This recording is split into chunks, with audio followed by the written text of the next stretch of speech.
a peaceful village surrounded by lush forests and flowing streams, lived a young girl named Uzoamako, or Yuzo for short. Yuzo was a bright, curious girl of 10 years with eyes full of wonder and a heart brimming with kindness. Her life, however, was far from easy. She lived with her father, Obinna, and her stepmother, Chinyere. Yuzo's mother, Adiku, had disappeared mysteriously when Yuzo was just a baby, leaving behind only faint memories in Yuzo's mind. A soft voice singing lullabies, a gentle touch, and a warm embrace that she longed for but could barely recall. Chinyere was not like Yuzo's mother. She was a woman with a hardened heart, embittered by life's many disappointments. Her first marriage had ended in sorrow when she lost her only child, a baby boy, to a fever. She had remarried Obinna, hoping to find solace, but instead she found herself filled with resentment and anger. Uzoamako, with her innocence and sweetness, was a constant reminder of the life Chinyere had lost, and so she directed her bitterness toward the child. Every day, Yuzo was given an endless list of chores: sweeping the compound, fetching water from the distant stream, cleaning the house, and helping Chinyere with cooking. But no matter how hard Yuzo tried, nothing she did was ever enough for Chinyere. The woman found fault in everything Yuzo did, scolding her harshly for the smallest mistakes.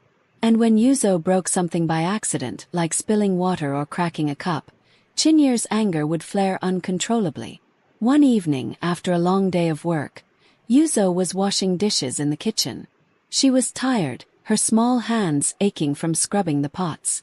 As she carefully placed a clay pot on the shelf, her foot slipped on the wet floor, and the pot crashed to the ground, shattering into pieces. Yuzo's heart sank.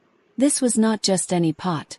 It was Chinyere's most cherished possession, a gift from her late mother. Yuzo knew she was in deep trouble. Chinyere heard the crash from the living room and rushed in, her face contorted with rage. "What have you done?" she screamed, her voice echoing off the walls. Yuzo trembled, tears welling up in her eyes.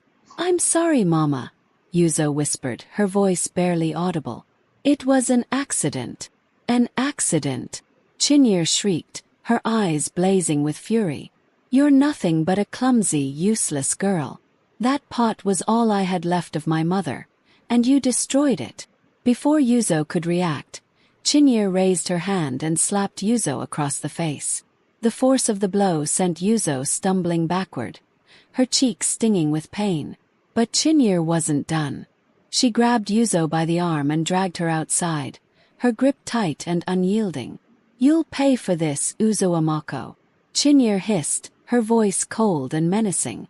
"You're going to learn what happens when you disobey me." Chinyere dragged Yuzo toward the edge of the village, where the dense forest began. Yuzo's heart pounded in her chest as she realized that Chinyere intended to leave her in the forest, alone and helpless. But just as they reached the forest's edge, Obinna, who had been returning from the farm, saw what was happening. "Chinyere, stop!" he shouted, running toward them. "Let her go." Chinyere halted, glaring at Obinna with a mixture of anger and frustration. "This girl broke my mother's pot. She's nothing but trouble, and I won't have her in my house any longer," she spat, her voice trembling with rage. Obinna stepped between Chinyere and Yuzo, shielding his daughter. "She's just a child, Chinyere. Accidents happen. You can't treat her this way," he said firmly, his voice full of authority. Chinyere's face twisted with resentment, but she knew better than to defy Obinna in front of the villagers, who had started to gather, curious about the commotion. With one last look of disdain at Yuzo, she turned and stormed back to the house, leaving Obinna and Yuzo standing at the forest's edge. Obinna knelt down and gently took Yuzo's trembling hands in his. "Are you all right, my dear?" he asked softly. Yuzo nodded, tears streaming down her face. Obinna sighed deeply, his heart heavy with guilt and sorrow. "I'm sorry, Uzoamako. I've tried to protect you, but I see now that I haven't done enough. There's something you need to know about your mother, Adiku." Yuzo looked up at her father, her eyes wide with curiosity and fear. Obinna hesitated for a moment, then continued. "Your mother didn't leave because she wanted to. She was taken from us when you were just a baby. Chinyere's anger towards you. It comes from her own pain. She lost her child and her marriage before she came to live with us. But that doesn't make it right for her to treat you this way. Yuzo listened quietly, trying to make sense of her father's words. She had always wondered about her mother, why she wasn't around, and why Chinyere treated her so cruelly. But now, hearing that her mother had been taken away, Yuzo felt a deep sadness and a yearning to know more. Life in the household continued to be tense after the incident with the pot. Chinyere became even more distant and bitter, while Obinna tried his best to protect Yuzo from her wrath. But despite his efforts, Yuzo still bore the brunt of Chinyere's anger. One day, a visitor arrived at their home. It was Adaora, Chinyere's younger sister. Adaora was a striking woman with a warm smile and a lively spirit. She had come to stay with them for a while, hoping to recover from a recent illness. Yuzo was immediately drawn to her aunt's kindness, something she had longed for but rarely experienced. Adaora noticed the tension in the household almost immediately. She saw how Chinyere treated Yuzo with disdain and how Yuzo walked on eggshells around her stepmother. One evening, while Chinyere was out, Adaora sat down with Yuzo to have a chat. "Uzo-amako, my dear," Adaora began gently. "I've noticed that you're not very happy here. Is everything all right?" Yuzo hesitated, unsure if she should confide in her aunt. But something in Adaora's kind eyes made her feel safe. "Auntie, it's just, Mama Chinyere doesn't like me very much. She's always angry with me, no matter what I do," Yuzo admitted, her voice trembling. Adaora's heart ached for the young girl. "Oh, my dear Yuzo, I'm so sorry you've been feeling this way. But remember, it's not your fault. Sometimes people's anger has nothing to do with us and everything to do with their own pain," she explained. Yuzo nodded, but the pain in her heart remained. She longed for the love of a mother, something she had never truly experienced since Adaku had disappeared. Adaora decided to speak with Chinyere about her behavior toward Yuzo. One evening, after Yuzo had gone to bed, Adaora approached her sister. "Chinyere, can we talk?" Adaora began cautiously. "What is it, Adaora?" Chinyere replied, her tone sharp. "It's about Uzo-amako. I've noticed how harsh you are with her. She's just a child, Chinyere. She doesn't deserve to be treated this way," Adaora said gently. Chinyere's face darkened. "You don't understand, Adaora. That girl. She's nothing but a constant reminder of everything I've lost. Every time I look at her, I see the life I'll never have. I can't help it," she confessed, her voice trembling with suppressed emotion. Adaora sighed, understanding her sister's pain. "I know you've been through a lot, Chinyere, but taking it out on Yuzo won't bring back what you've lost. She's innocent in all of this. And if you continue down this path, you'll only bring more pain to yourself and everyone around you," Adaora urged. Chinyere looked away, her emotions warring within her. "I don't know how to change, Adaora. The pain is too deep," she admitted softly. "Change isn't easy, but it's possible," Adaora replied. "Start by seeing Uzo-amako as the child she is, full of potential and deserving of love. She didn't take anything from you. She's just trying to find her place in this world, just like the rest of us." Chinyere didn't respond, but Adaora's words lingered in her mind. For the first time, Chinyere began to see the truth in her sister's words, though she wasn't ready to fully accept them. As the days passed, life continued in Umana, but something unusual began to happen in the village. Rumors spread of a mysterious stranger who had been seen lurking in the shadows at night. Some said it was a spirit, while others believed it was a thief or a wanderer. The villagers were on edge, and fear began to creep into their hearts. One night, as Yuzo lay in bed, she heard a soft tapping at her window. She sat up, her heart pounding with fear. Who could it be at this hour? Slowly, she crept to the window and peeked through the small crack in the shutters. To her surprise, she saw a man standing outside, cloaked in shadows. His face was obscured, but something about him seemed familiar. Yuzo's curiosity got the better of her, and she hesitantly opened the window. "Who are you?" she whispered, trying to keep her voice steady. The man stepped forward, revealing a kind face with eyes full of sorrow. "My name is Namdi," he replied softly. "I mean you no harm, child. I've been looking for someone, and I believe you can help me." Yuzo's fear began to fade, replaced by curiosity. "Who are you looking for?" she asked. Namdi sighed, his expression pained. "I'm looking for Adiku, your mother." Yuzo's heart skipped a beat at the mention of her mother's name. "My mother? You know her?"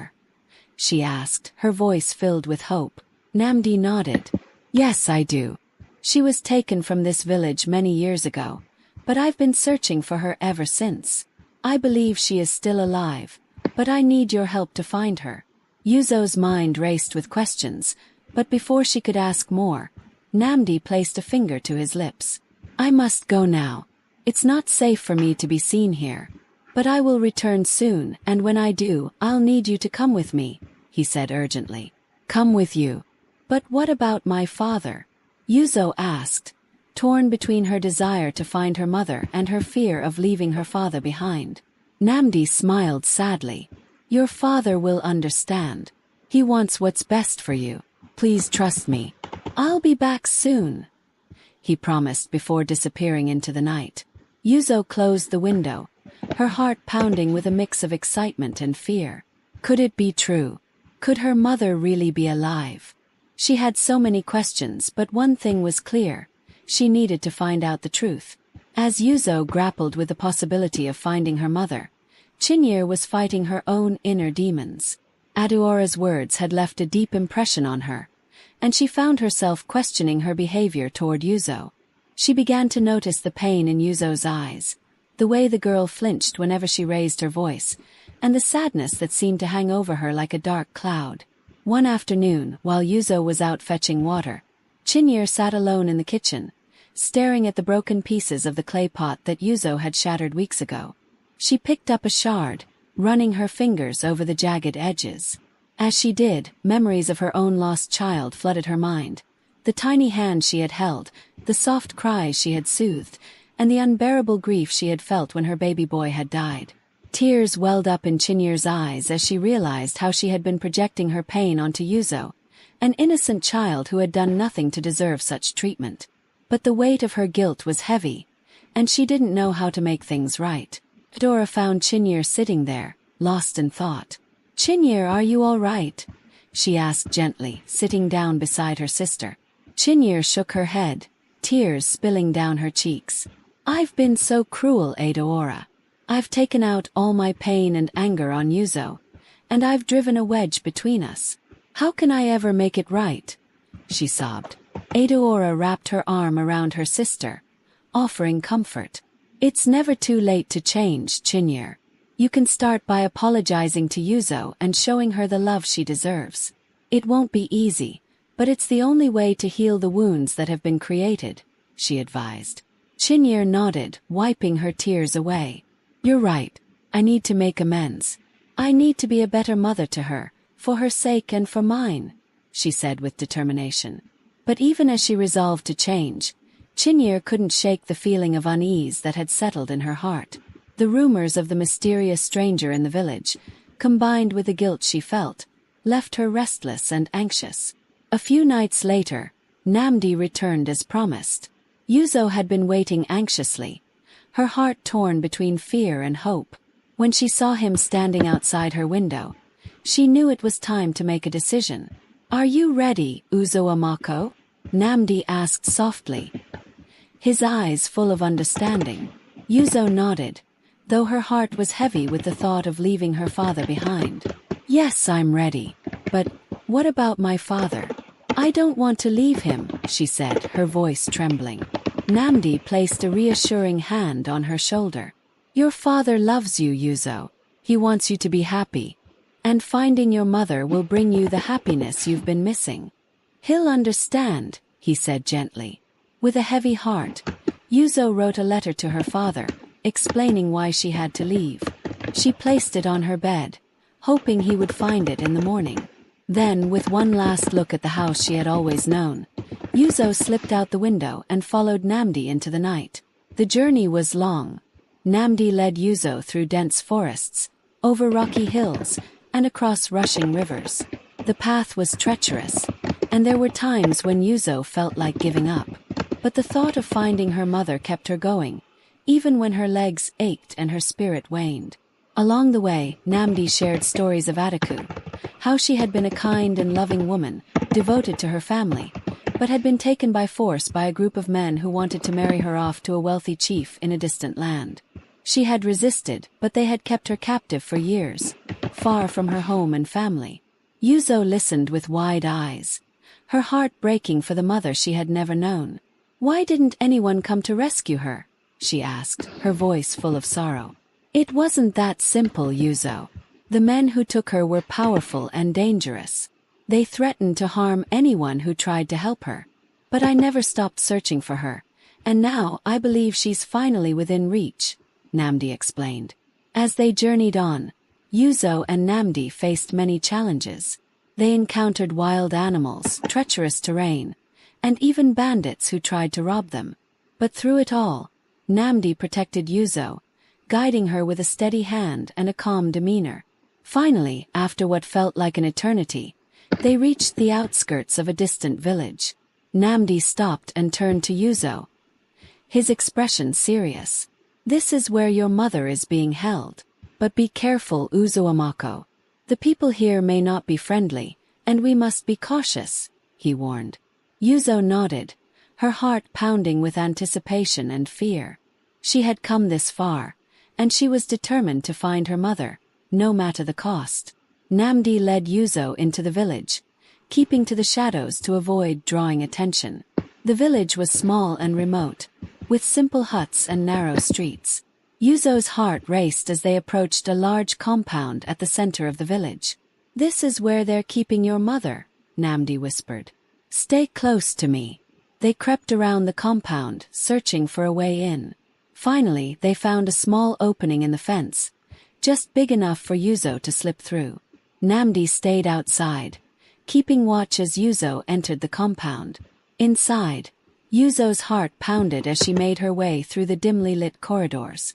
She had never been so scared, but the thought of finding her mother gave her the courage to keep going. Finally, she reached a small room at the back of the compound. The door was slightly ajar, and Yuzo could hear soft voices inside. She pushed the door open and stepped inside. There, sitting on a mat, was a woman with a familiar face. Adaku, her mother. Yuzo's breath caught in her throat as she recognized the woman from the faint memories of her childhood. "Mother," Yuzo whispered, her voice trembling with emotion. Adaku looked up, her eyes widening in shock. "Uzoamako, is it really you?" she gasped, her voice choked with tears. Yuzo ran to her mother, throwing her arms around her. "I've missed you so much, Mother. I've been searching for you," she cried, tears streaming down her face. Adaku held her daughter tightly, her heart overflowing with love and sorrow. "My dear Yuzo, I'm so sorry for everything. Never wanted to leave you. I've thought of you every day," she sobbed. For a moment, mother and daughter simply held each other, their hearts finally finding peace after years of separation. But their reunion was short-lived. The sound of footsteps approaching the room brought them back to reality.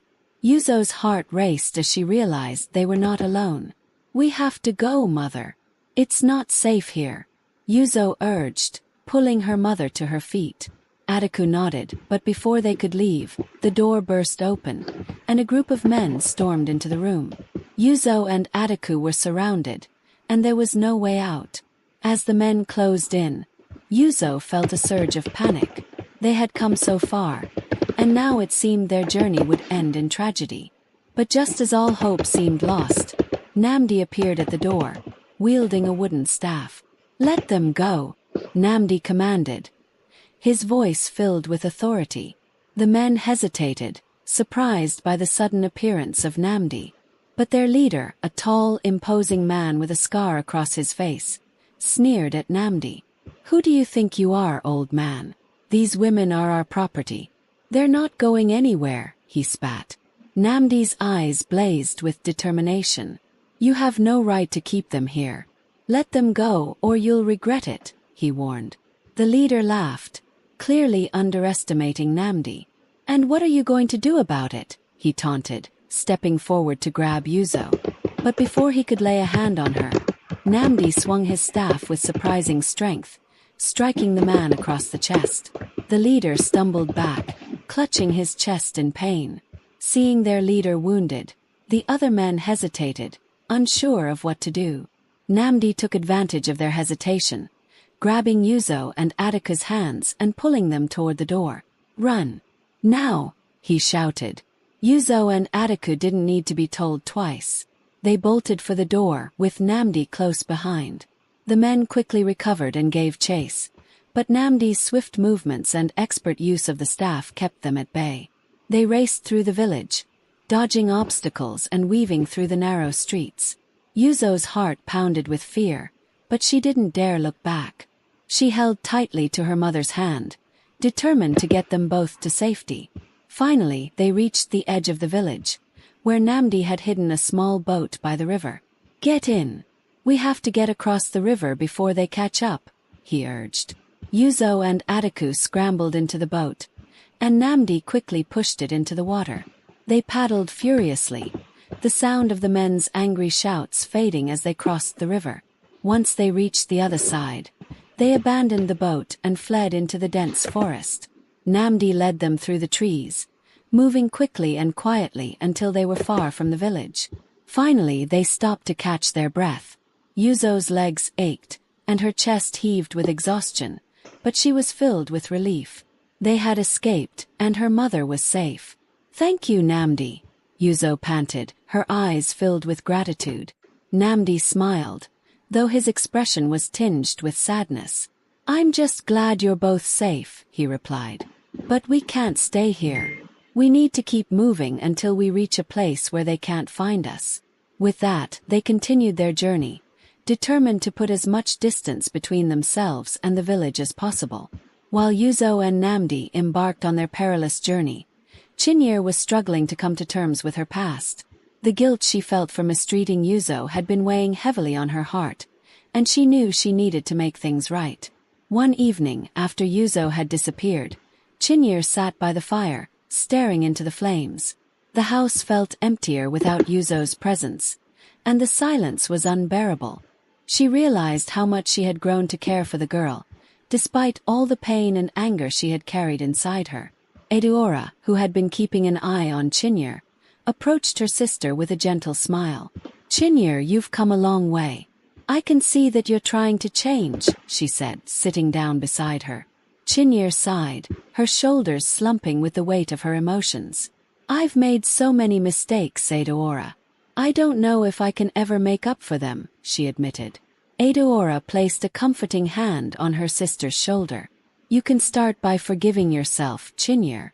You've been carrying this burden for so long, but it's time to let it go. Yuzo needs you to be strong for her, and you can't do that if you're stuck in the past," she said gently. Chinyere nodded, tears welling up in her eyes. "You're right, Eduora. I need to be a better mother for Yuzo, and I need to be a better sister for you. I'm so sorry for all the pain I've caused," she said, her voice trembling with emotion.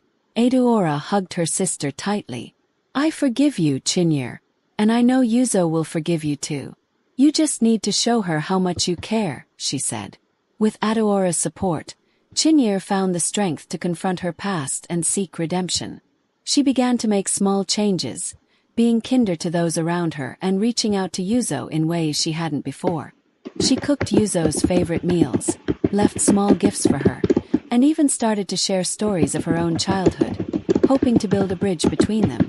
But when Yuzo didn't return home after several days, Chinyere's worry turned to panic. She searched the village, asking everyone if they had seen her, but no one had. Fear gripped her heart as she realized that Yuzo might be in danger. Determined to find her, Chinyere set out on a journey of her own, following the faint trail Yuzo had left behind. She traveled through the forests, crossed rivers, and faced dangers she had never imagined. All the while, she held on to the hope that she would find Yuzo and bring her back home. As she journeyed, Chinyere had time to reflect on her past and the choices she had made. She realized that her anger and bitterness had not only hurt Yuzo but had also caused her to lose sight of what truly mattered: family, love, and forgiveness. Finally, after days of searching, Chinyere stumbled upon a small village where she heard rumors of a girl who had been taken in by a stranger. Her heart leaped with hope as she followed the trail, praying that it would lead her to Yuzo. Meanwhile, Yuzo, Adaku, and Namdi had found temporary refuge in a small, secluded village deep in the forest. The villagers were kind and offered them shelter, but Yuzo knew they couldn't stay for long. The men who had held Adaku captive were still out there, and they wouldn't stop until they found them. One evening, as they sat by the fire in their small hut, Yuzo heard a commotion outside. She peeked through the door and saw a group of men approaching the village, their torches casting an eerie glow in the darkness. "They've found us," Yuzo whispered, her heart pounding with fear. Namdi grabbed his staff, ready to defend them, but Adaku placed a hand on his arm. "No, Namdi, you can't keep running. It's time to end this," she said firmly. Yuzo looked at her mother in shock. "But how? There are too many of them," she protested. Adaku's eyes were filled with determination. "We have to stand up to them, Yuzo. If we keep running, they'll never stop. But if we face them, we might have a chance to end this once and for all," she said. Namdi nodded in agreement. "Adaku is right. We've run long enough. It's time to fight for our freedom," he said. With heavy hearts, they prepared for the final confrontation. Yuzo's fear was palpable, but she knew she had to be strong for her mother. She couldn't lose her again. As the men reached the village, Namdi, Adaku, and Yuzo stepped forward to meet them. The leader, still nursing the wound Namdi had inflicted on him, sneered at them. "You thought you could escape. You belong to us now. There's no way out," he snarled. Adaku stepped forward, her voice steady and strong. "We are not your property. You have no right to keep us captive. We will fight for our freedom, and we will win," she declared. The leader laughed, clearly amused by her defiance. "You think you can win against us? You're just a woman and a child," he scoffed. But before he could make another move, Chinyere burst into the clearing, her eyes blazing with fury. "She's not alone," she shouted, brandishing a knife. "And neither am I." The villagers, inspired by Adaku and Chinyere's courage, began to emerge from their homes, armed with whatever they could. "Fine." The leader's smirk faltered as he realized that they were outnumbered. The final battle was fierce, but Yuzo, Adaku, Namdi, and Chinyere fought with everything they had. In the end, the leader and his men were overpowered, and those who survived were driven out of the village. Breathing heavily, Yuzo looked around at the people who had fought alongside them. She felt a sense of pride and relief wash over her. They had won. Chinyere dropped her knife and rushed to Yuzo, pulling her into a tight embrace. "I'm so sorry, Yuzo. I'm sorry for everything," she sobbed. Yuzo hugged her back, tears streaming down her face. "I forgive you, mother. I'm just glad you're here," she whispered. The villagers celebrated their victory, and for the first time in years, Yuzo felt at peace. She had her mother back, and she had found a new family in the villagers who had fought alongside them. As they sat by the fire that night, Yuzo knew that their journey was far from over. There were still challenges ahead, but she also knew that they would face them together as a family. In the days that followed, Yuzo, Adaku, Chinyere, and Namdi helped the villagers rebuild their homes and strengthen their defenses. The bond they had forged in battle grew stronger, and they became an integral part of the community. Chinyere, once a woman consumed by bitterness and anger, had found a new sense of purpose. She dedicated herself to helping others, offering her skills and knowledge to those in need. The villagers came to respect her for her strength and wisdom, and she finally began to forgive herself for her past mistakes. Adaku, who had been separated from her daughter for so long, cherished every moment they spent together. She taught Yuzo the skills and traditions of their people, and Yuzo, in turn, shared the lessons she had learned on her journey. Namdi, who had played a pivotal role in their escape, became a beloved figure in the village. His bravery and kindness earned him the admiration of the villagers, and he found a new sense of belonging among them. As for Yuzo, she had grown from a frightened girl into a strong, confident young woman. She had faced unimaginable challenges, but she had also discovered the power of love, forgiveness, and resilience. Surrounded by her family and her new community, she felt a deep sense of contentment. One evening, as the sun set over the village, Yuzo stood at the edge of the river, watching the water flow peacefully by. She thought of all the hardships they had faced and how far they had come. The pain of the past had not disappeared, but it no longer held her captive. Yuzo smiled, feeling a sense of hope and possibility. The future was uncertain, but she knew that, with her family by her side, she could face whatever challenges lay ahead. And so, as the stars began to twinkle in the night sky, Yuzo, Ataku, Chinyere, and Namdi walked back to their village,